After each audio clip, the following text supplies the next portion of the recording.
Disclaimer number 1. This video is based upon my opinions and my opinions only, and I don't mean to offend anyone in any way. And disclaimer number 2, this video is not supposed to be a comparison of the metric system with the Cambridge system. These are purely my opinions on the metric system only. Now that that's aside, let's move on with the video. So the first thing that you need to know about this system is regarding the boards. So there are basically two main types of boards. FBISC and BISC. FBISC basically is an international board, the federal board, and BISC includes all the regional boards such as Lahore board and Multan board, etc. So FBISC is a bit more valued than other boards because it's relatively more conceptual and it's international, meaning that it's available in some other countries besides Pakistan. Since I did FBISC, I'm currently doing FBISC, my opinions are going to be based upon that. So basically, there are three main reasons to why people opt for metric instead of any other system. Reason number 1 being finances, reason number 2 being equivalence and entry tests, and reason number 3 being patriotism. Yeah, people actually go for metric because of patriotism. That's the mindset that my parents used to have a few years ago, so it's actually a thing. Okay, so now I'm gonna be dissecting all of the subjects. Subject number 1 being Pakistan studies. So basically, Pakistan studies in a nutshell is all Rata. The thing that I don't understand is that you have to Rata opinions.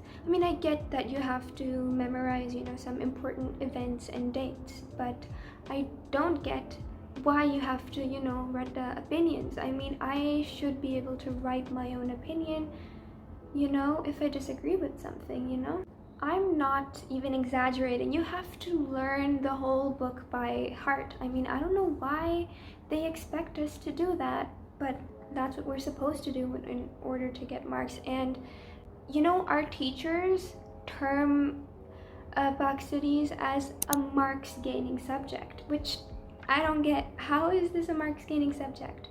So like every few years or so our Pak studies books are like amended, but I'm not sure why they can't do the same for sciences. Like our Pak studies books are like changing every 2 years while we're learning like hella old stuff in sciences, which is like not even in use anymore.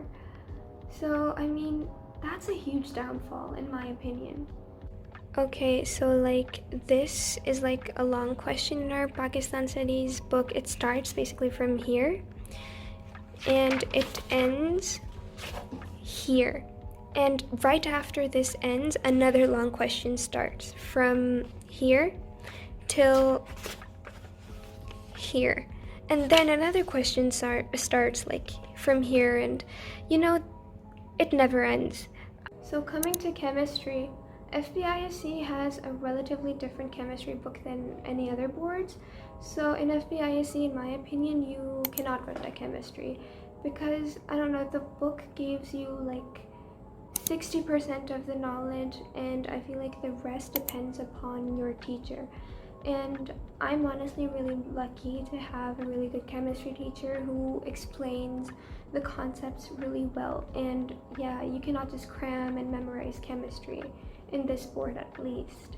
That's why I guess many students around me have not a lot, but like a bit of problem in chemistry.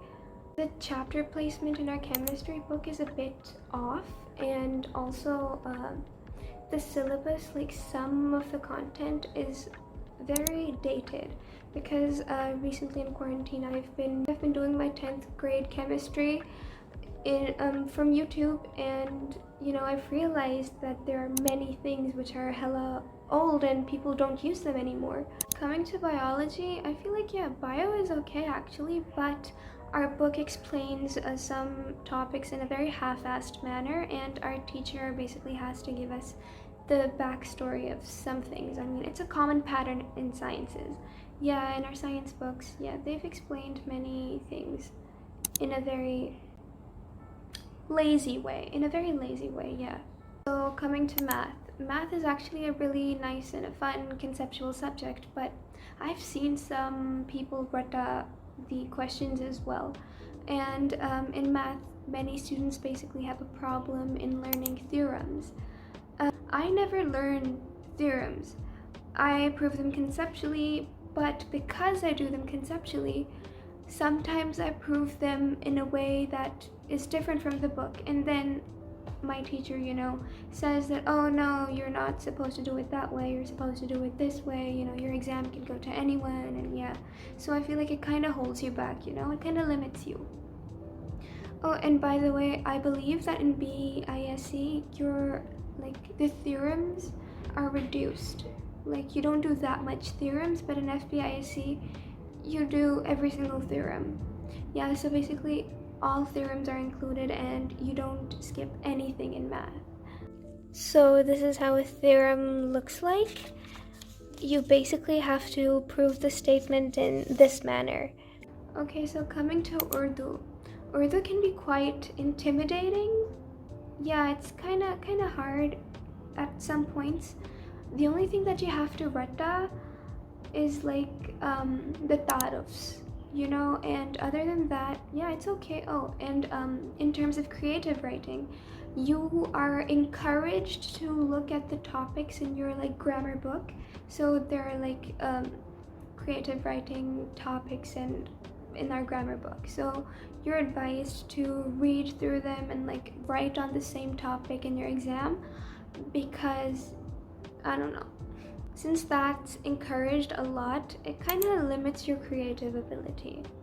So in Urdu, you basically have a ta'aruf for every chapter or nazam or ghazal, like here, and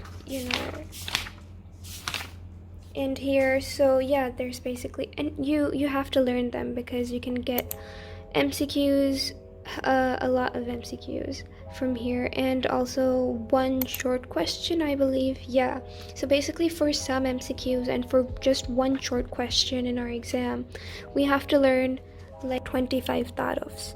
So coming to Islamiyat is also all ratta, and in federal board at least, you have to write a lot of additional content which is not included in your book. So coming to physics is actually 50-50, 50% ratta and 50% not ratta, but in my opinion, the 10th grade physics is more conceptual. There are some numericals which our teacher is you just ratta them because they're a bit different than any other numericals. So yeah, we have to ratta some mathematical problems. I mean, I don't do that, but you're encouraged to do that. Yeah, I cannot ratta, so. Okay, so coming to English, I personally never ratta anything, but in English you're strongly encouraged to ratta, to memorize the premises of the creative writings that are given in our composition notebook.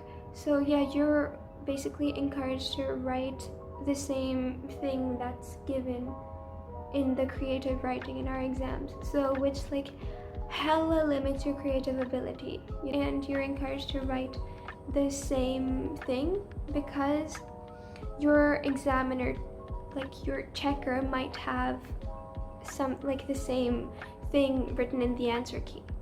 So if you write something different, your marks might get cut off. It's hella dumb. That's why I'm hella done with the system. Usually the teachers say, okay, oh, in this system you need to think outside of the box, but they don't understand that they are the box. You're the one who's keeping us in the box. Lamau, please understand that this is not okay. Some students need this extra push and you're not giving it to them. The only box in the system is the system. So now I'm going to be talking about the practical notebooks. So in this system, instead of performing the practicals, there's more of a focus on completing the notebooks. So basically you just have to copy the practical on a blank page and you have to ratta that. And you get graded for that. You don't even perform them properly. And majority of the times, in practicals when they officially take place, the students cheat. Basically in 2019, a friend of mine gave her practicals in her second year of inter, and she said that the invigilator was oh, y'all can open up your notebooks and do it like y'all can cheat. And this instance is actually very common. You'll hear about that all the time. So this is my practical notebook of chemistry. As you can see, like, this is one practical, and basically you have to like write this practical at the end and you get graded for that. So you have a practical notebook for physics, chemistry, and bio, and basically all you have to do is like write the same thing that's given in your book at the end, and you get like graded for that. So presentation honestly matters a lot, and in some situations it can make or break your grade. I don't understand, that why presentation matters so much to the extent that it can, give you 100% or let's say 95% in an exam, and you haven't even written the right content. And our teachers actually, they tell us about such cases, and when I hear it from them, I just lose hope in the system even more. So talking about the checking, it significantly depends on the person who's checking your paper, their mood, how qualified they are, and their mindset basically. The more sketchy stuff happens in BISE more, but it happens a lot in FBISE too. So like, your physics exam can go to an Urdu teacher for checking, and they will be presented with this answer key, and they will have to check the exam based off of the answer key. And since the Urdu teacher is not experienced in physics, how would she know if I've explained something differently in my own words, so she can like check it off if she wants to. After going through all of this, at least we deserve the right to good checking. So coming to the curriculum, personally I had to choose between bio and computers in 7th grade, which I feel like is a very young age to choose between such crucial subjects. At that age, you're not sure what potential computers or bio has to offer. So recently, the curriculum for the younger grades in my school is changing a lot. My main concern is that nothing is changing for the 9th grade and the 10th grade. It's still, staying the same, and the 9th grade and the 10th grade are very, very crucial and very important. And I feel like that our government needs to take them more seriously. So next, coming to co-curriculars. Okay, so basically you're not presented with that many co-curricular opportunities in general, and when you are presented with them, they're not encouraged. They're hella discouraged, and even if you want to opt for something, you get like weird stares or looks from your teachers. So like when I did the MUN, my teachers, were not happy with me. I don't know why my grades were okay, but my teachers were not okay because obviously I was missing some classes, and immediately if you're doing something other than padhai, you're looked down upon thoda sa. So now I'm gonna be talking about my experience giving the board exams. So because of the whole COVID situation, I only managed to give one board exam, which was my English exam. In my opinion, the whole atmosphere was very weird. The students, they were yelling answers. They weren't right, by the way. They were yelling wrong answers and no one was stopping them. Like, since I'm used to focusing much better in silence due to the whole commotion and the students yelling wrong answers, I was very disturbed and I couldn't focus properly on my exam. And the weird thing was that no one was stopping them. And the objective was kind of conceptual, like the grammatical, like the grammar part of the objective was kind of conceptual, but other than that, everything was from the book. So basically my final thoughts are that the metric system, it limits you a lot and it does not help in exploring one's own potential and polishing what you have. The system does a very bad job at giving you confidence in your own opinion. Basically you don't have the right to your own opinion in the system majority of the time.